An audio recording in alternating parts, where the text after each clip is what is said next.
प्रिय दर्शकों और श्रोताओं, जय सिया राम, जय श्री कृष्ण।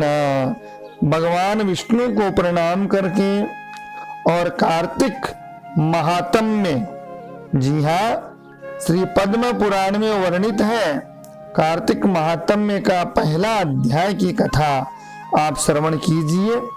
कार्तिक महात्म्य पूरे कार्तिक में सुना जाता है, सुनने का बड़ा महात्म्य है। नैमिषारण्य तीर्थ में एकत्र हुए 88,000 शौनकादि ऋषियों के समक्ष कार्तिक माह के महात्म्य का वर्णन करते हुए श्री सुत जी महाराज बोले, आज मैं कार्तिक माह के महात्म्य की जिस कथा को आपको सुना रहा हूँ, उससे ज्ञान प्राप्त करके मनुष्य अपने जीवन को सुखी बना लेता है। पाप कर्म को छोड़कर वह वैकुंठ को गमन करने का अधिकारी हो जाता है। सुत जी महाराज बोले, हे ऋषियों, श्री कृष्ण भगवान के पास से महर्षि नारद जी आज्ञा लेकर चले गए तो सत्यभामा जी आनंदित होती हुई बोली, हे नाथ, मेरा जीवन सफल है। मैं आप जैसे विश्व वंदित पति को प्राप्त करके कृतार्थ हो गई। मेरे माता पिता धन्य है जिन्होंने मुझे जन्म दिया। तो आपको 16,000 रानियों में आपकी अत्यंत प्यारी हूँ।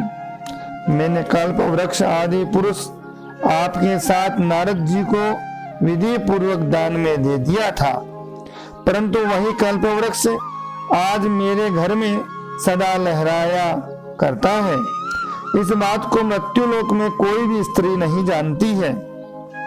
हे स्वामी, यदि आप मुझसे प्रेम करते हैं तो मैं यह जानना चाहती हूँ कि आप मुझे वह कार्य बतलाएं जिसे करने पर आप मुझसे किसी प्रकार विमुख न हो सके।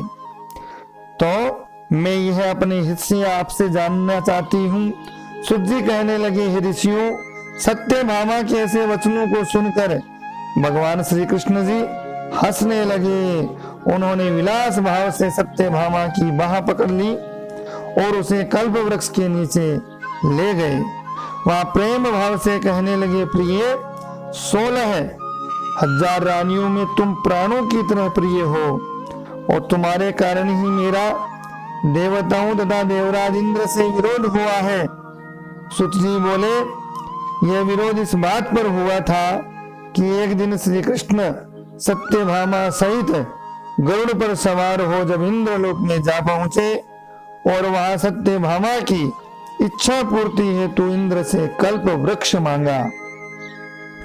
इंद्र के न देने पर गरुड़ और इंद्र का घोर युद्ध हुआ। गोलोक में गो और गरुड़ के मध्य होने वाले इस युद्ध में गरुड़ की चोट से गऊ के कान और पूंछ कटने से जहां जहां रुधिर गिरा, उसके कान से तंबाकू और रुधिर से मेहंदी की उत्पत्ति हुई है। गरुड़ के पंख जहां गिरे वहां से गोभी की उत्पत्ति हुई। इसी कारण इन वस्तुओं का सेवन मोक्ष की प्राप्ति नहीं होने देता। गौओं के सींग से गरुड़ के 3 पंख टूटकर जो पृथ्वी पर गिरे, उससे नीलकंठ, मोर और चकवा चकवी पक्षी उत्पन्न हुए। इससे नीलकंठ, मोर और चकवा चकवी को देखने पर गरुड़ जी के दर्शन का फल प्राप्त हो जाता है। सुत जी कहने लगे कि श्री कृष्ण ने सत्यभामा से कहा, हे प्रिय, मैं तुम्हें हर वस्तु तुम्हारे मांगने पर उपलब्ध करा सकता हूँ। तब क्या इस आश्चर्यजनक प्रश्न का उत्तर न दूंगा? तुम जो भी पूछना चाहो मुझसे पूछो। तब सत्यभामा ने कहा, हे स्वामी, आप मुझे बताएं कि पूर्व जन्म में मैं किसकी पुत्री थी? मेरा स्वभाव कैसा था? मैंने कौन से दान, तप, व्रत आदि शुभ कार्य किए जिससे मैं आपकी अर्धांगिनी बनी?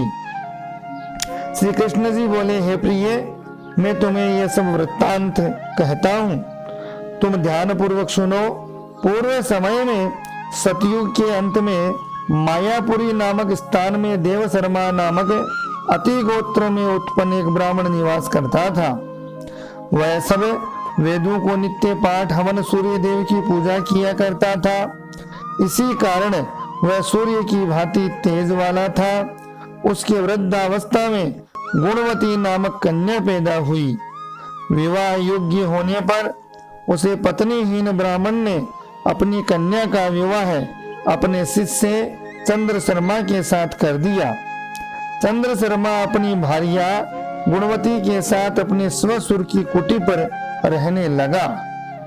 एक समय दोनों स्वसुर जामाता कुश तथा समिधा लेने के लिए हिमालय की तलहटी में पहुंच गए। वहां उन्होंने अपने सामने एक भयानक राक्षस को पाया तो भय से उनकी शरीर शीतल हो गए और उनमें वहां से भागने की भी शक्ति न रही। उस काल रूपी राक्षस ने उन दोनों को मार डाला। धर्मात्मा होने के कारण तथा सूर्य पूजक होने से दोनों को मेरे पार्षद वैकुंठ लोग ले गए, क्योंकि शिव, गणेश जी, सूर्य देवी और विष्णु की उपासना पूजा करने वाले सभी धर्मात्मा व्यक्ति स्वर्ग की प्राप्ति करते हैं। मैं अलग होता हुआ भी काल और कर्मों के भेद से पांचों रूपों में व्याप्त हूँ। वे दोनों तेजस्वी मेरे रूप को धारण करके विमान पर चढ़कर मेरे लोक में रहकर दिव्य भोगों को भोगने लगे। इस प्रकार से कार्तिक महात्म्य का प्रथम अध्याय यहीं पर विश्राम होता है। द्वितीय दूसरा अध्याय आप अगले वीडियो में सुनेंगे। और अपना स्नेह प्रेम इसी प्रकार दें, लाइक शेयर सब्सक्राइब करें, साथ ही घंटी के निशान को दबाएं। और जय सिया राम, जय श्री कृष्ण।